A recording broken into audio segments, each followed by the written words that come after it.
I call it the fifth friend at dinner, right? So in the past, here's your past client, right? Here's a lovely couple that you had worked with. You've done 4 transactions. They love you to death.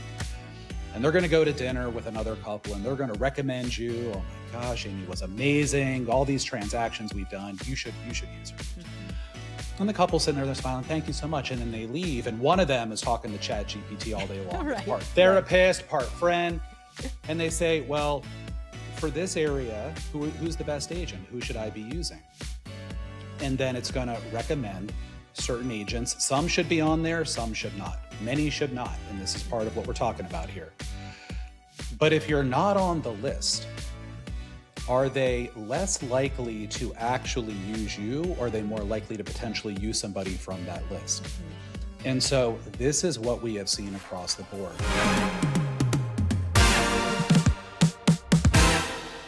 Today's guest sits at the intersection of real estate, entrepreneurship, and tech innovation. As the founder and CEO of multiple AI companies and a former top-producing luxury agent, Mark Neuterman is focused on helping brokers transform their business with AI. In this episode, we break down which AI tools are best for different needs, how the technology is changing the way agents get discovered online, and practical ways to start integrating AI into your daily workflow. Stick around for Rapid Fire, where we cover everything from AI shortcuts to Mark's passions outside of work. Let's dive in.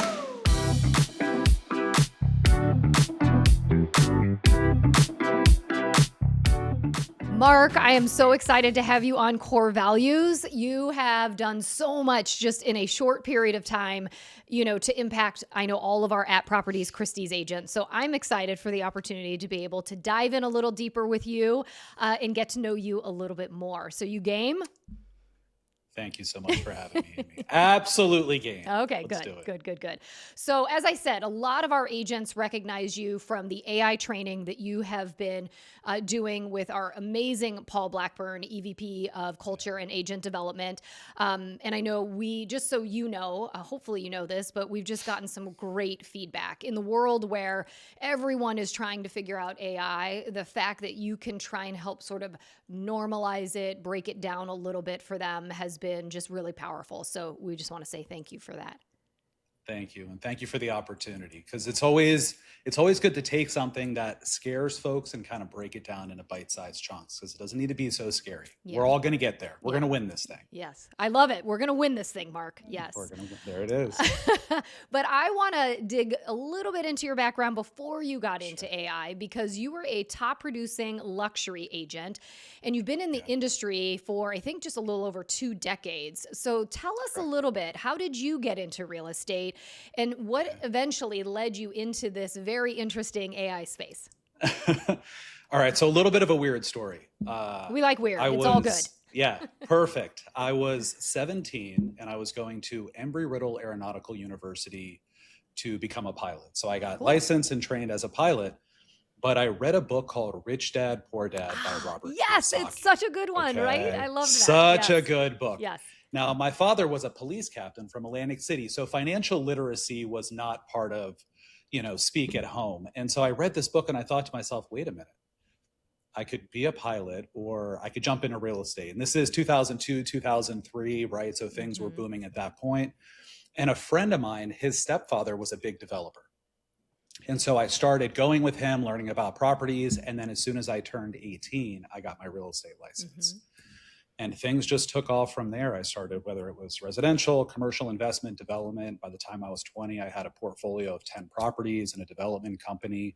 Had to go through 2008, and then things just pivoted. That was Central Florida. Then I went to San Francisco and built a great career there. And when AI came out, became more mainstream. I'm a nerd. Okay. So I love to learn. That's right. 17 reading Rich Dad, Poor Dad. But that being said, I saw AI becoming mainstream. And I started to learn more about it. And I just saw this is more than when the internet came out to me. This is going to change fundamentally everything. And I started the Real Estate AI University and I started the Artificial Intelligence University. And everybody made fun of me. And they were saying, oh, Terminator and all of this other stuff.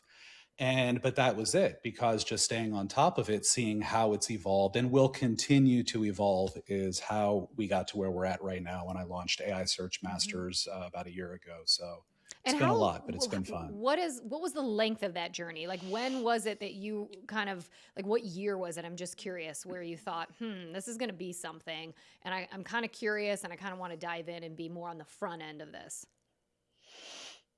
Let's see, we're in 2026. Wow, time flies. Probably 2023 is when I really Okay. started to just focus quite a bit into AI. And then as it became more mainstream, I've always tried to look for patterns of things and try to Hmm. follow. And a lot of folks don't realize that artificial intelligence has been around for a very long time, but it wasn't until ChatGPT and everything Hmm. became mainstream that everybody started to hear more about it. A lot of folks were very skeptical, as Hmm. I mentioned, but it became very popular. So I would say for about 3 years that I've been very, very focused on it. Wow. And I bet in just 3 years, would you say it has changed or just sped up so dramatically? Because I think, to me, with AI, it feels the speed by which it is coming into play for people and businesses. And we're going to talk a little bit about this as we get into it, but just even like, Yeah, what do we do with that? Because it's like we're like on this ride, and it's like going 85 miles an hour, and but the terrain is constantly changing as we're going very that's right. fast. So, I don't know if you have any kind of thoughts on that, or are you just seeing, from 2023 to 2026, how much faster is it even going right now? It is dizzying, and 2 weeks is literally 2 months Hmm. in AI time, right? So there's always more updates. You have to figure, a lot of folks, right? ChatGPT came out. Then there was different models, and it can start doing more. But a lot of folks don't realize AI is also teaching itself, right? Hmm. So these things are running at this pace that we've never seen before. And the updates by which, whether it's the platform, the integration, some of these other things, it is dizzying. So for me, everything that I've been doing with my companies, we have a very open policy that subject to change, because you have to stay on top of certain things. We will research and study this. 3 months later, we're on to something else, and that has completely changed. So I think Hmm. everybody should buckle up. We are going to win this thing, but Hmm. evolve or die, and you have to be prepared to adapt, especially with AI. Yeah. And also, I think, take a deep breath, right? Because I think Yeah, everybody is going through this kind of at the same time. Some might be at a faster pace of picking it up, but I do feel like the more we start learning about it, it's already becoming more mainstream. I think yeah, the amount of people that are going on to Chat GPT, parents, grandparents, young kids, that's changed drastically, even then, probably from a year and a half ago. So we're, to your point, it's evolving. We're all going to get through this, but I think it's kind of like drinking from a fire hose, I think, right now, for a lot of people, right? But yeah, adapt or die. Right? That's the way it yeah, goes. So yeah, I think that's yeah, why we're here, and that's why we're really looking at, sort of leaning in.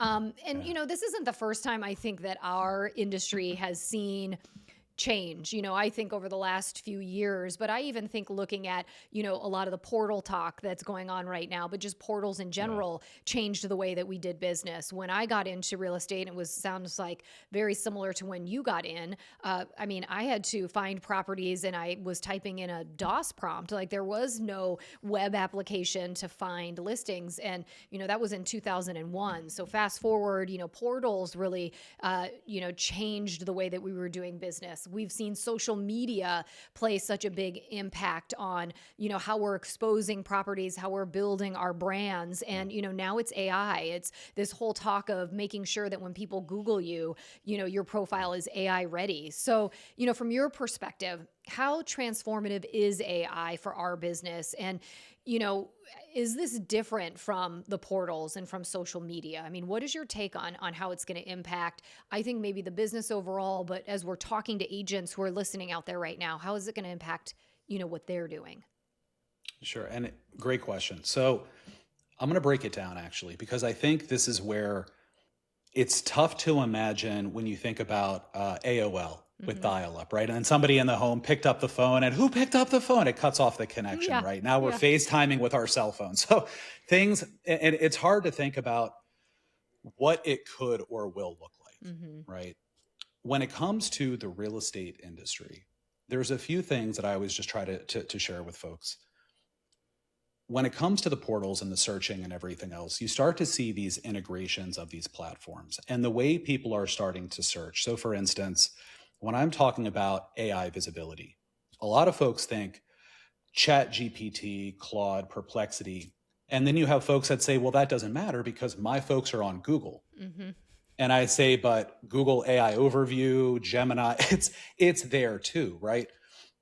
The search capacity for properties with the integrations is all speeding up, and AI is already there, but it's going to be transformative in how folks work, how the clients are working. A big part of the push for AI visibility in education is, regardless of the way your business is built, the client's behavior is going to change. Mm-hmm. So we must be ahead of the curve for that. People often say, will the agent be replaced? Mm-hmm.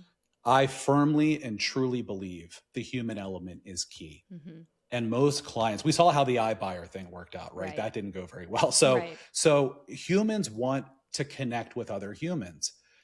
But when it comes to efficiency, when it comes to the power of to be able to do more transactions, those that are empowered by and embrace AI will run circles around those that simply say, I don't want to touch it, it's too time consuming or whatever else. So I just think everybody should at least be open to learning about it. You don't have to drink out of the fire hose and be overwhelmed, but it has already transformed and it will continue to transform the way this entire industry operates. Mm-hmm. Yeah, I agree. And, I think to your point, clients are looking at, how AI can help them as far as search. I think the one thing that AI is not going to really be able to replace, in my opinion, is that trust component. Because I think even if AI can help formulate a decision, right, and narrow in on concepts or ideas or even a search, I think there's still that gut check of having another person say, this is a smart decision. Like, this is the right house for you based off of everything that we've talked about. And I think there would be a fear that chat or AI or Claude could get that wrong. And, so I think what we need to recognize, to your point, is how to use AI kind of in parallel or in conjunction with what we do so that we actually can spend more time on the human element, which is usually what was getting lost because the speed of real estate was going so fast. We didn't have time to keep up with our people because we were working on all of our processes. So I do think that, to me, seems like the secret element for agents if they can figure that out. But it's still confusing. There's a lot of, do I use Claude? Do I use ChatGPT? So this kind of leads into, another question for you, which is, if you were actively selling in real estate today, how would you fit AI into your daily workflow? And, maybe what wouldn't you use AI for too? Because I think that's just as important to know how to use it and then maybe not to have it show up and, create an AI version of you talking to your clients. Like, that might not go so well, right? Yeah. So if I were actively selling right now, and one of the biggest things in my real estate coaching that I focus on is time management. Mm-hmm. The efficiency and the time management to help stay organized, to help stay consistent with everything that you do. This could be calendar integrations. Mm-hmm. This could be, and let me back up one sec. It could literally just be one platform, because I see agents that really want to go down the rabbit hole, and I love it. And if they have the time and the capacity, but you said it perfectly. Whenever clients come to my companies, I always say, this is here to help you get back in front of the client, because the relationship is everything. This is not meant to just all of a sudden you're going to go hands free like the pilot in the airplane, right? So the ability to be more efficient, to have that time, email integrations, summations, you could have daily briefs coming in. So it could be just ChatGPT that is sending you every 4 hours, here is a brief of your emails, and it will literally tell you questions that have been asked by who, and you can click and go back to that particular email. Calendar notifications, just staying organized, things that I would not do. AI can be very wrong, very wrong. And I've seen a lot of agents make the mistake of, hey, that efficiency thing you talk about, Mark, I'm just going to have AI do everything and I'm just going to keep on moving. Please don't do that. Please double check anything that AI gives you The numbers can be wrong, the data can be wrong. And something that's also fascinating is a lot of folks who copy and paste text from AI forget that it will actually have prompts in the text. And it'll be like, well, do you want me to generate a one-page PDF for you at the end? Right. That's on their blog, that's on their website. And it's like, you have to have some quality control. So I think what I would do, time management, efficiency, revenue generating activities. Another fun activity is, for my one-on-one coaching, we do a 2-week time audit. Any client that I work with, we start with that. Input that into AI and have it work with you almost as a little mini coach to identify revenue generating activities versus not. But what I would not do is just blindly rely on it. So I love all of these things that you're saying, but I want to get more like tactical. Would you pick ChatGPT or Claude or Gemini? Or is your answer, it depends on the suite that you're using or what has the most information? Like, are they all created equal? And then for these things, being able to audit my 2 weeks, how do I do that? Yeah. Like, how do I actually plug into, is it just simply going to chat and saying, hey, I want you to track everything I'm doing through my calendar and through all of my emails? Like, how am I wasting my time? How do I get from concept to, do you have any couple of quick tips on how to actually execute? From a user interface generalist standpoint, I think ChatGPT is probably the best for a lot of folks. Now, I'm sure anybody listening right now may think, no, ChatGPT or Gemini or Claude. Claude is terrific for content. That's my favorite right now for content. If you're doing blogs, if you're doing emails, it's got that human element to it. Perplexity is my favorite when it comes to thorough research, if we're talking about numbers, properties, things like that. Gemini is integrated into a lot of things, but I think chat from a user interface, the UI UX standpoint, and especially voice. What a lot of folks don't realize, and I always have a fun, it's like when somebody doesn't realize they can talk to their AI, and you talk to them 2 weeks later, and they say, all I've done for 2 weeks is just talk to my AI about everything, right? And but when it comes to the time tracking, unlike when you have to just write everything down per hour, you could literally just tell it to your AI, who's going to transcribe it, remember it, have all the context there for you, give you a chart, give you everything that's broken up. So now while you're driving down the road, you're going to an appointment, you can literally hit the button, talk to it, tell it what you're doing. Because when I tell my folks, try to be as detailed as possible. In real estate, you do a lot in 1 hour. Right? So you could be driving, doing phone calls, texting. Please don't text while you drive. But you could be doing all of these different things. But who were you talking to is a very important part of that equation. Because if you're just, calling a friend versus calling a client, two very different things. So that goes back to the efficiency. I think chat is the best overall for folks that don't want to get too nuanced. Perplexity on research, Claude for content. Okay. And then one other kind of follow-up question on that. Obviously, there's like a free version of chat. I'm assuming there's probably a free version of Claude. How expensive does this get to suddenly have these memberships? Because I'm of the ilk, or understanding anyway, that you want to purchase your own version of these AI tools, because then it's starting to track your own kind of profile or database of information. But there's also something related to, I don't know if it's the security of the data, but it is a little bit more yours versus everyone. So I just didn't know if you had any thoughts on that, as far as, should people be, buying memberships to all of these different things? I always suggest spend the $20 a month. Okay. That's it. 20 a month to have a paid version of a platform. It can go up to $200 a month for the max plan. Now, obviously for my companies, we have a lot of different staff, a lot of folks, we're doing a lot of products. There's a lot of usage, right? API credits, a lot of these things. But whether it's 20 a month or 200 a month, this is one of the best investments to unlock certain features. And then you talk about personalization, which is terrific. Having your own personalized AI account is part of the magic, because it remembers what you're talking about. And so it could be work, it could be living, it could be relationship, it could be health or working out. and it's going to remember certain things you talked about weeks ago, months ago, and it can reference to give you better recommendations, solutions, ideas, and kind of have that conversation. As far as the security component, having the paid account is not making data any more secure, so to speak, right? Because everything is in the algorithm. So I would just be cautious. And again, we're learning more on this as we go. But I do think there's a red flag for everybody to just pause a little bit and think about what you are putting into the algorithm, whether it's paid or free. Got it. Yeah. And I think that's something for us to be aware of, just obviously being agents who, have clients and just making sure that we're putting it into our daily workflow. But, are there things that we should be mindful of as it comes to data privacy and confidentiality?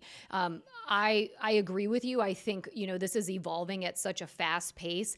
I don't even know if, those who operate and are running Chat and Claud and Gemini, I don't even know if they have their arms around that yet. Do you think that's a safe argument? So they have actually come out to make it very clear there is a lack of legal protection for information that is put into their platforms.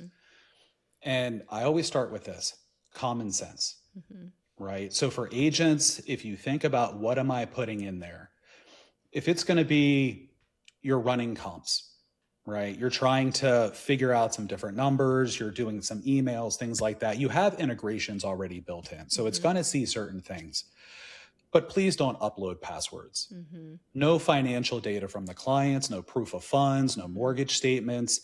Because even if you have a paid account and you think, well, this is my account, it's perfectly fine. Nobody really knows. And so when you think about the fiduciary, you think about legal compliance, you think about all of these different things, but mainly think about the client first. And the information, they're back to trust. They're putting their trust in you, but now you're taking their highly confidential information and you're putting it into the algorithm. And at the end of the day, we don't know enough currently to know where that could potentially go.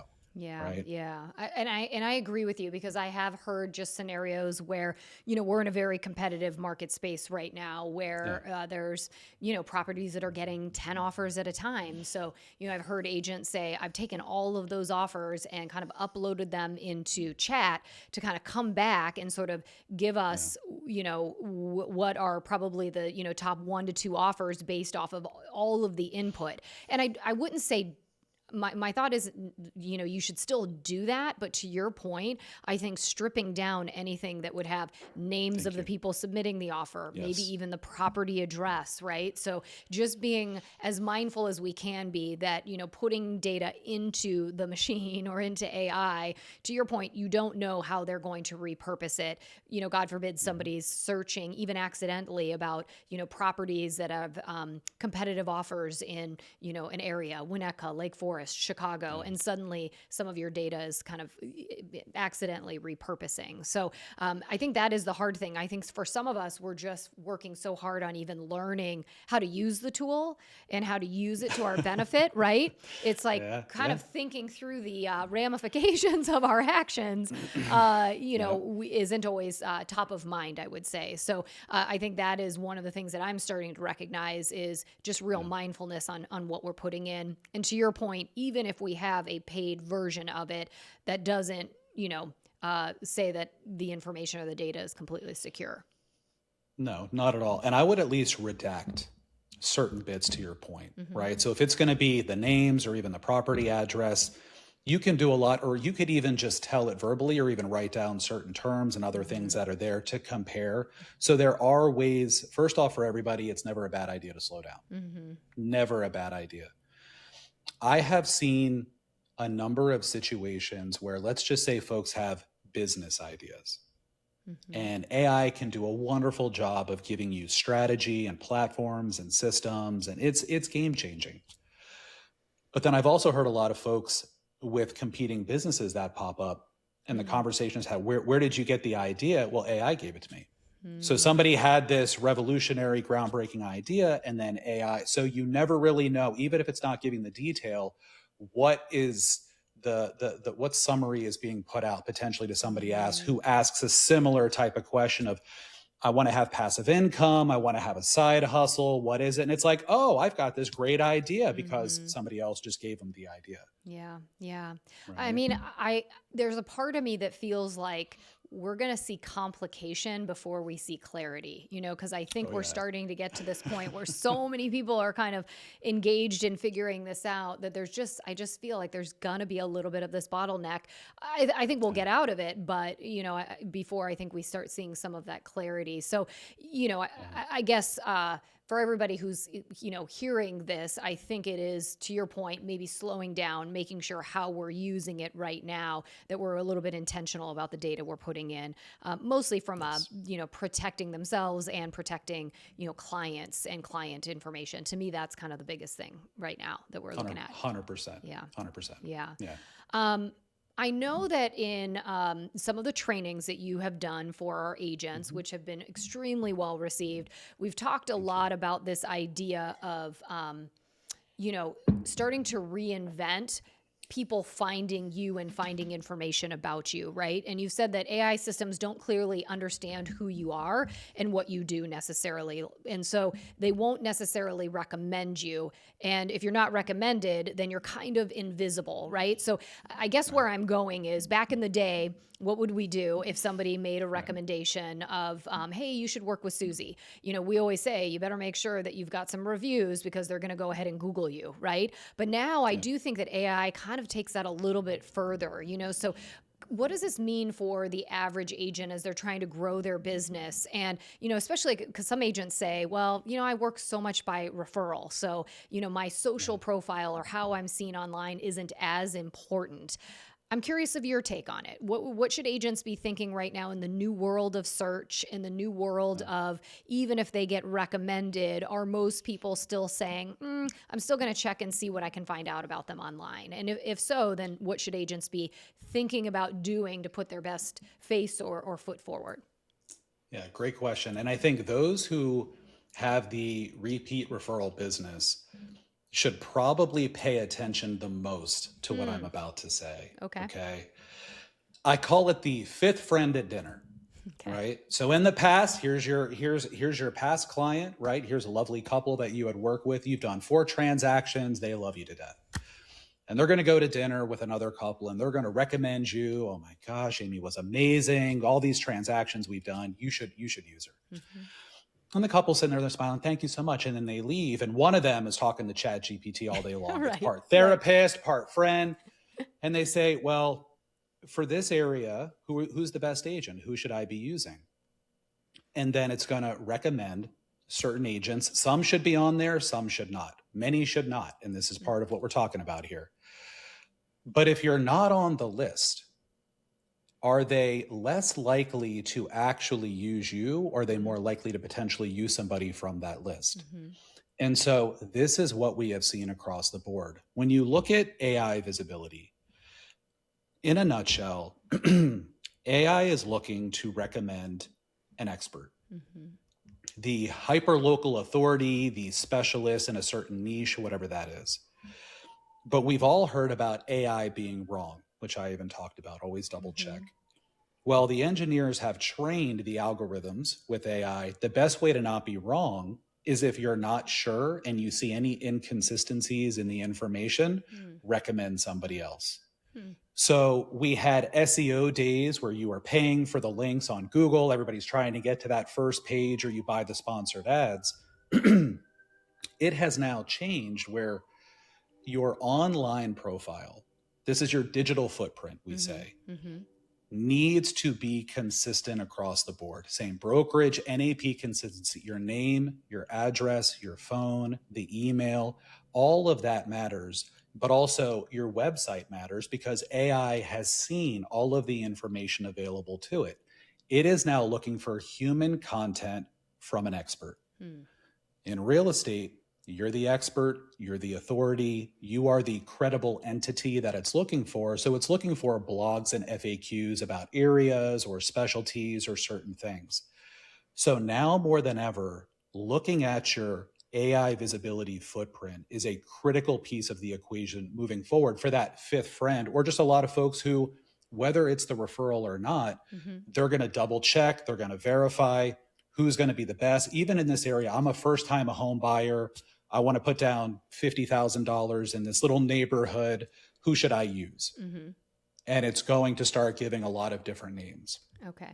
And so, and some of it might just be by happenstance that somebody just happened to write a blog maybe. And so now AI is sort of searching and might be serving that person up who maybe sold a house or two versus the trusted expert who's been in the business for, 20 years and has, sold 400 houses in the community. So that's right. Okay, so I hear you. And if I'm an agent listening, it's like, okay, so what do I do now? Right? Because what this is saying to me is, oh boy, now I have to spend some time, really looking at my online profile. Also, I feel like what I might have heard from you a little bit is that written content, written information that I've provided in any fashion would be something valuable for AI to find so that they can start, I don't know, considering me as an expert or assuming that I'm an expert in real estate. So, all right, what is my first step then? Without, again, it being feeling like overwhelm, what are like one or two of the first things that I can do to start making sure that my AI,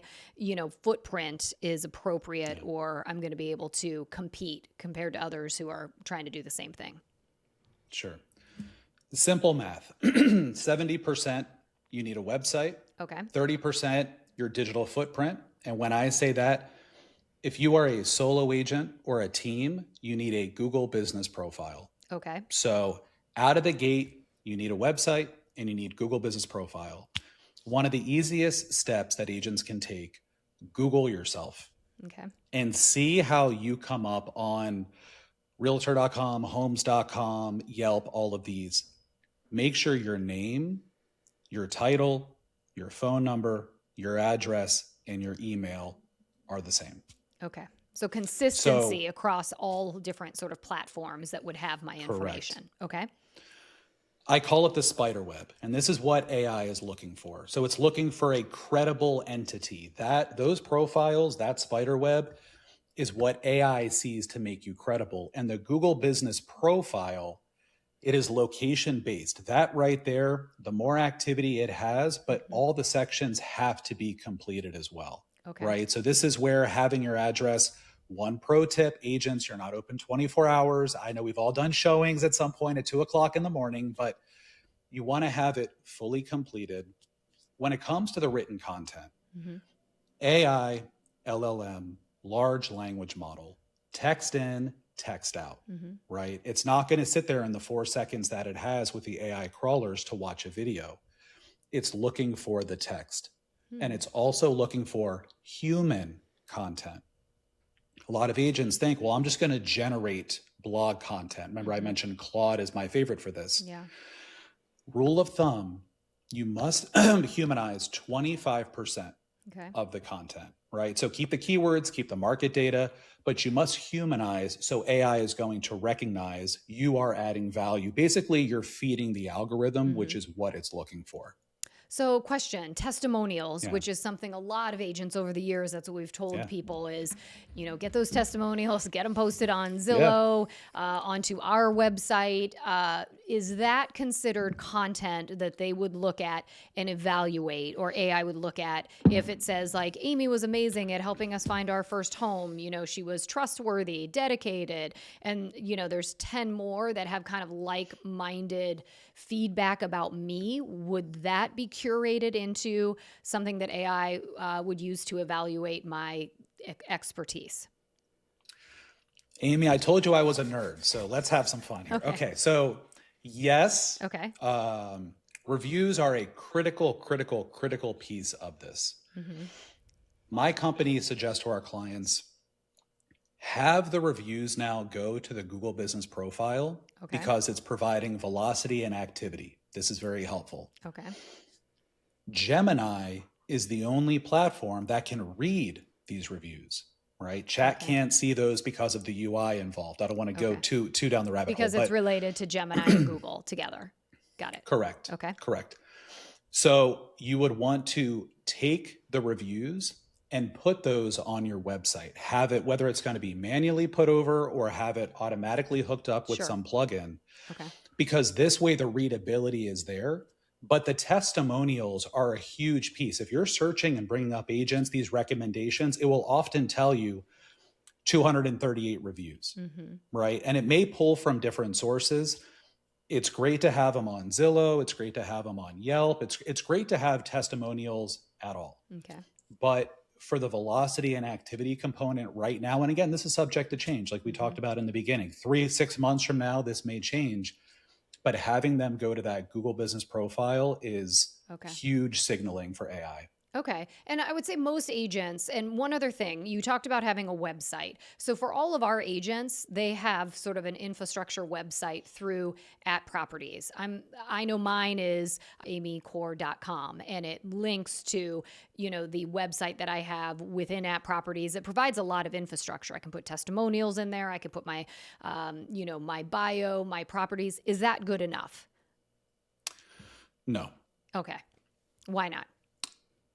Because you want to think about something called a root domain, right? So for me, markneuterman.com, we're getting into territory of domain authority and topical authority, which goes back to the root domain. So I often tell folks, even if it were a $5 GoDaddy website, it's going to be better than essentially what you're describing is a subdomain or a landing page that isn't giving that agent domain authority and topical authority, right? And so what everybody is looking for, it's 70% of the equation. But when somebody asks AI a question, it's going to send out something called crawlers. Now that crawler, when it gets to a website, has 4 seconds before it times out. Okay. It's going to look for the information. So there's the speed component of it. It's going to get the information and it's going to go back. Okay. So when you have a brokerage page, which is great for information, but when it comes to AI search, first off, the speed, the domain authority, AI is looking to see, here's this verified business, right?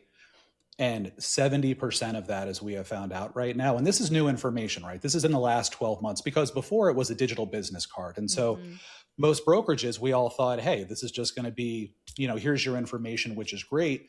But now that we've dug in and realized, wait a minute, you need that domain authority and that topical authority to build your own presence to match with the digital footprint.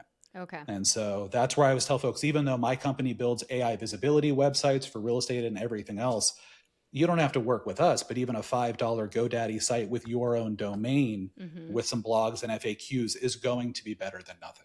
Got it. And so just pointing that GoDaddy to something that's within an infrastructure may not give you the same outcome of amycorr.com with a couple of my own blogs. It can then link to my website on, my @properties site that would have more information. Okay. I would actually have any direction you wanted to end up at your own domain and your own site, right? So as many signals, backlinks and other things, you're building more credibility by having, so that amycorr.com, that is the root domain. We're trying to do everything possible to give that the strongest signal we possibly can, but not redirect that to somewhere that won't have the authority.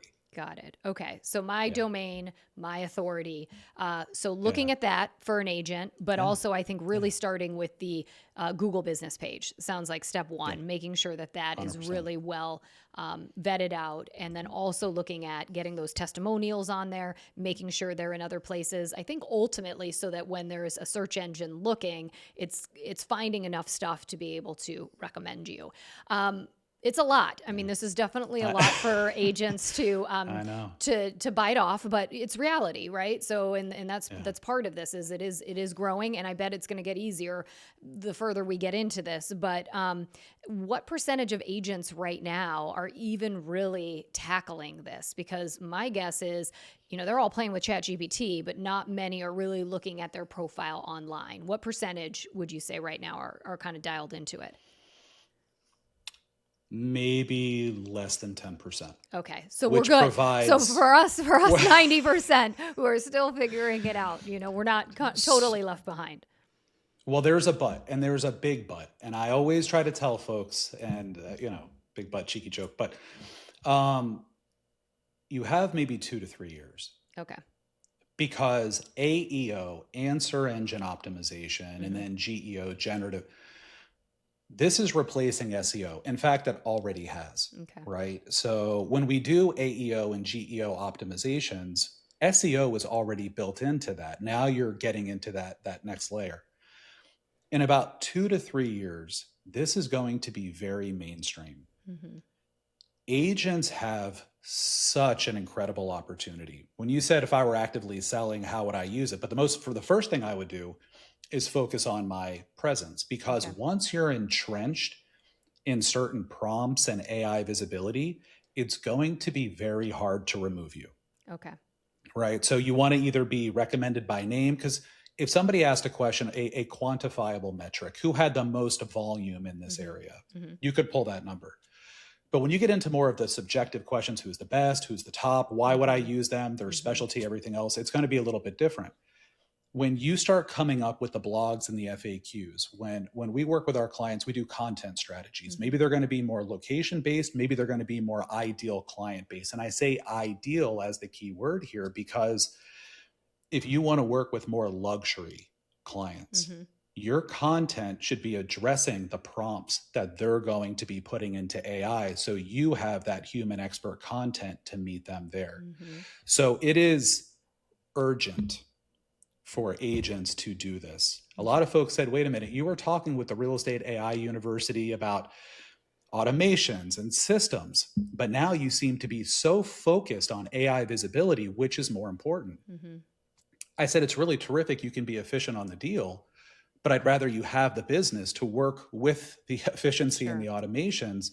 So for anybody listening, it is so important, whether you're a newer agent, whether you've been doing this 40, 50, I met a gentleman, 63 years in service. It's equally urgent for everybody right now. Okay. So it's really focusing on how people find you using AI. And then this other side of it, which is how are we using AI to make the business that we do much more effective and streamlined. I mean, you know, whether we like it or not, ready or not, here it comes, right? So I feel like this has been, you know, very interesting and a lot to take in. But I think, you know, a lot for us to start really looking at. And, you know, what I appreciate is that right now we do have you as somebody, you know, monthly who is starting to educate our agents at Properties Christie's with, you know, what this is going to look like for these, you know, independent contractors and CEOs who are trying to figure it out. So for that, we certainly appreciate that. It's my pleasure. Yeah. Truly. All right, Mark, do you know about the other side of this podcast? What happens after we talk about the really hard stuff, all of this AI chat? I'm about to find out. You are. We do a rapid fire, which is learning a little bit more. It's called Lightning Round with Mark. So this is a little bit of the lighter, fun side to figure out a little bit more about you and not just everything you know about AI. All right. Sure. So in your work with agents, what's the biggest impact AI has had on somebody's business that you've seen? And is there a success story that seems to stand out? I have an they're so lovely. 42 years in industry. Okay. They did 400 million in sales last year. Wow. Between two individuals. When we sat down and we took a look at their competitor analysis and all the different prompts and the searches, and they're number one in their region, not just the state, the region, they were not coming up. So the search, the AI search, like when somebody was searching them online. They weren't showing up. So that's how. So here you have 42 years in industry, 400 million in sales, and you're not coming up because your competitors may have better topical authority, domain authority, some of the things that I had referenced. And they looked at me and it was just thinking, how could we become irrelevant overnight? And that to me, so protecting businesses, a lot of folks think about AI, I'm going to go get more.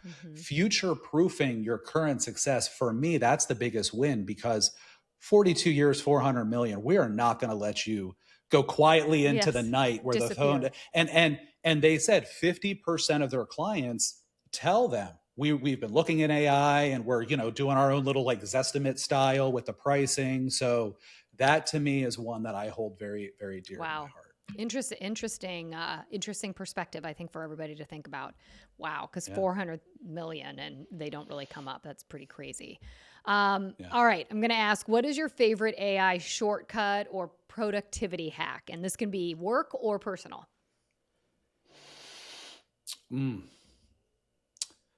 I talk to AI way too much.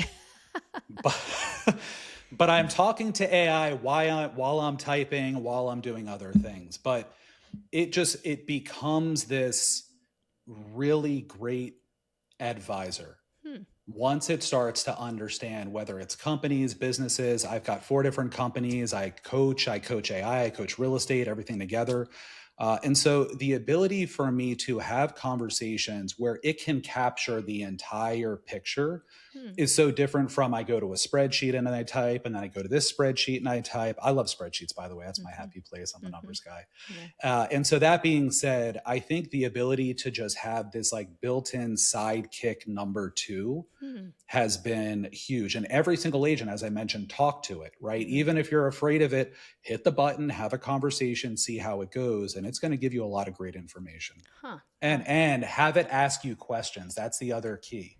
Ask it to ask you questions to help you brainstorm and think. And it probably helps to build its database of knowingness about you. So I love that. All right, let's shift a little bit, because I know you are committed to health and physical training, right? What does that routine look like for you? So yes, I started lifting when I was 11. Started karate when I was 4, and then my dad got me in the gym at 11. So it's just kind of that's my other happy place, right? Headphones in. I don't do classes or groups. That's my time. Over the years, I've done everything from powerlifting to just a lot of different stuff. Now I follow a more low volume routine. I do upper lower twice a week. Okay. When I'm traveling, I still try. You got to get it in. Got it. There's no excuses, anybody. I don't want to hear this. Trust me. At 2 hours of sleep, I get it. I'll hit city after city, fly 4 states. But it's so important for me, and it gives me the energy to give that back to my clients and customers and everybody else in my staff. So, but I've also, over the years, there was a lot of, they call it ego lifting. So I'm going to go in for 2 hours and I'm going to lift and more and more. More is not better. In fact, actually, for those who want to get strong or grow muscle or anything else, less is more, at least I have found, through joint pain and tears and other stuff, especially with the lack of sleep. So good stimulus, upper lower twice a week, and then don't eat like a fool. I love sugar. So, so I have to calm it down a little bit. Sometimes. It's always the eating. I feel like I can always out eat anything I work out, it's dangerous. Barbecue and cake, all day. Yes. All right. So a free day, how would you spend it? Would it be lifting? Would it be out in the world, out in the wilderness? Amy, I would sleep. Sleep. I would, a true free day, if and when they pop up, I sleep. And this is not an exaggeration, I will sleep 13 to 14 hours. Wow. Because I just go. Yeah. And, when I say get it in, I say for the exercise. I should say that about sleep too, but I it is the most important thing. We tend to all compromise that quite a bit, but it's supposed to be one of the most powerful things. So good for you. If you can get in 13, 14 hours, that'd be amazing. I feel like I would go into a trauma. I couldn't do that. Too much to do. Yeah. Awesome. Well, Mark, thanks so much. There is going to be so much for people to learn on when this releases, and thanks for taking the time, and I'll look forward to seeing you when you are in Chicago. And for all of you out there, thank you so much for joining in to this episode of Corr Values, and we will see you next time.